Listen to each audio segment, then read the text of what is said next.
Welcome back to Dead Good Book Reviews. I'm Judith and you're watching another episode of Overbooked here on the channel. This is the series where I talk about every single book on my shelves because it is my destiny. Today we are talking about Aiden Thomas's Cemetary Boys. The usual quick disclaimers before we start. I bought this book myself, regardless of where books come from. Nobody's paying me to talk about books and all opinions are my own.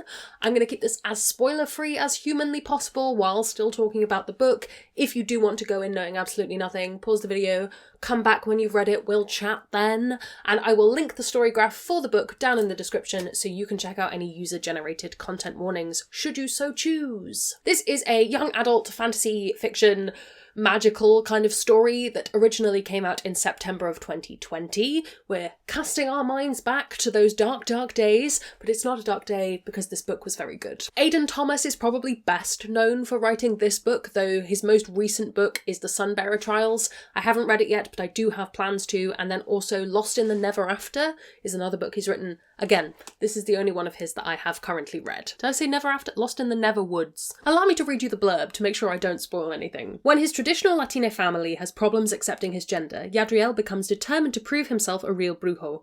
With the help of his cousin and best friend Maritza, he performs the quinces ritual himself, and then sets out to find the ghost of his murdered cousin Miguel and set it free. However, the ghost he summons is actually Julian Diaz, the school's resident bad boy, and Julian is not about to go quietly into death. He's determined to find out what happened and tie up some loose ends before he leaves. Left with no choice, Yadriel agrees to help Julian so that they can both get what they want, but the longer Yadriel spends with Julian, the less he wants to let him leave. I apologise for my butchering of any and all Spanish pronunciations. I studied French.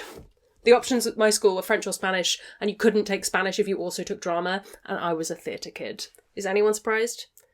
And anyone surprised? So, in some ways, this is a coming-of-age story. In some ways, this is a young adult romance. In some ways, this is kind of a murder mystery, almost. It's all combining into one glorious young adult book that sounds like, to include all of those things and do them justice, it would need to be 7 billion years long. But this is an incredibly fast-paced book, and I think that is to its credit. It is a really, really great plot for the book overall. I think that all of those different elements, what's the phrase? Dovetail together?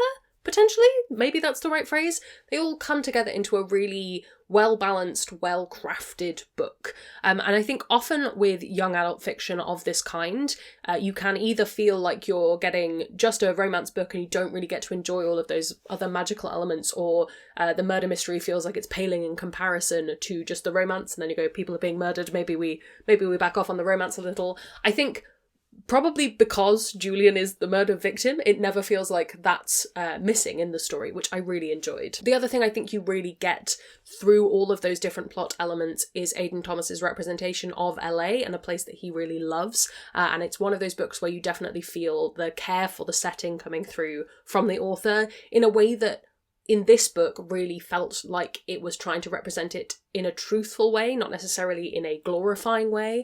We've all read books about cities we've been to where we think, that's not my experience of that place at all. That feels much nicer than I remember it being, or possibly the other way around. And I think this felt like a very honest representation. Have I spent any time in LA? No, I have not. But that was the feeling I got reading the book. If you've lived there or you live there currently and you want to comment on that, please do down below. You can definitely represent it better than I can. Yadriel, our main character, is a young trans man, and I just thought that it was a really wonderful, again, very truthful representation of that. Aiden Thomas is writing this from his own experiences, and that definitely shines through in the book. Again, I'm not the person to comment on this spoke to me personally as a human being, but I did find it just a really touching narrative. I think it's a really lovely story. And while Yad's identity is a really important part of the plot, that is not what the book is about. And it's, again, handling that balance really, really well. I've definitely read young adult books that felt like they were having somehow a much heavier hand than this does. But in this case, it just felt like a very honest representation of a character who is also a person, and not just a representation, not just a pride flag hanging out of a window. This is a human being and all that entails, and the complicated family elements that come with that. And it's just a really wonderful mixture of a human being that makes up Yads. And I really enjoyed Julian as well. I actually think I would have liked maybe a little bit more of Julian in the story, but I can understand why that doesn't happen. It's almost like I want the Midnight Sun book, but I want it flipped, so I just get this book from Julian's perspective. I think that would be very interesting. I talked about the two of them separately. Let's talk about them together. I liked the romance elements of this story. I think that it carries the book along very well. If you like a romance, yay. I haven't actually read a lot of MLM young adult books, so it's nice to have a book that I can recommend of that ilk on the shelves, and I definitely will be looking out for more in the future. But yes, I really enjoyed the romance. I also really enjoyed Yads' friendship with Maritza. Again, another character, I would read the book from her perspective. I thought she was fantastic. She is a healer, but in the context of this world, she doesn't actually do any healing because she's vegan, and often the healing in this world involves animal blood, and I thought that was a really interesting character element to it. It made it so much richer to not just have her as this side character. She has her own stuff going on, and I think that's true of pretty much every single character in this book. Is you definitely get the sense of you're seeing them through Yads' perspective, but they have a world behind them, and all of these people feel like human beings rather than sort of NPCs in a video game. Rereading this to make this video, I had a really, truly wonderful time. I read it all in one sitting. It was really fast to read.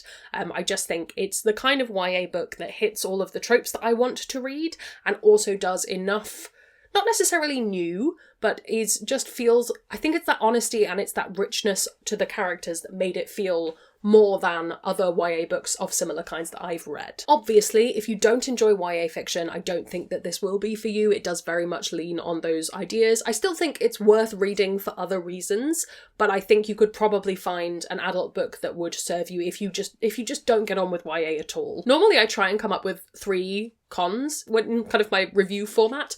I don't have them for this. I just enjoy it. I just think it is a good book. It's not going to be for everyone, and I'm sure that, if I sat down and thought about it for a really long time and did literary analysis of every sentence, I'd feel a different way. But honestly, just talking about, I had a positive reading experience with this, and I would read it again because it is an enjoyable story. That's probably all I want to say. Other things you might want to read if you've read this, I think these are probably fairly obvious ones, but A.M. Macklemore writes fantastic books. I have reviews up for every single one of their books, barring the very newest one, which I just haven't had a chance to read yet. I would say the most similar to this is probably When the Moon Was Ours, I would say, maybe. Maybe Lake Law. Hard to say. You should just read everything they've ever written. And the other thing I would recommend is the Brooklyn Brujas series. I really enjoyed those. Dealing with the other side of the states, but a very good series overall if you like YA. Should you read this book? I don't know if it's obvious, but my conclusion is yes. I don't think it takes too much for me to tell you that. I had just the most wonderful reading experience reading this both the first time and reading it again. I've done the audiobook before and I enjoyed that as well. I think any way you read this, you would probably have a good time, with the added caveat of if this is already something that you typically enjoy. Oh, and there are dogs. I forgot to mention there are dogs. If you're looking for books with dogs in, there's dogs in this, and that's lovely. Have you read this? Do you have plans to? I'd especially love to hear from you if you've read Aiden Thomas's other stuff. I would like to know if the Sunbearer Trials is good, because I would quite like to read it, and I haven't had a chance, and I don't think they have it in the library, and maybe I need to buy a copy, but I'd love to hear from you if you think I should. Let me know. While you're down there commenting all of those things, if you haven't already, please do subscribe. It makes me feel loved and appreciated. You can also follow me on social media.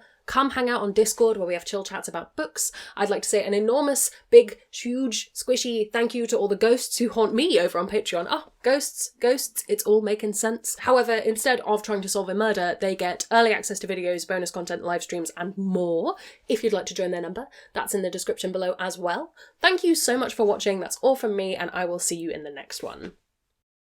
It's gonna be some bloopers now. So, Julian, our main character... So, yeah, Julian's not the main character. Obviously, dealing with the other side of the America.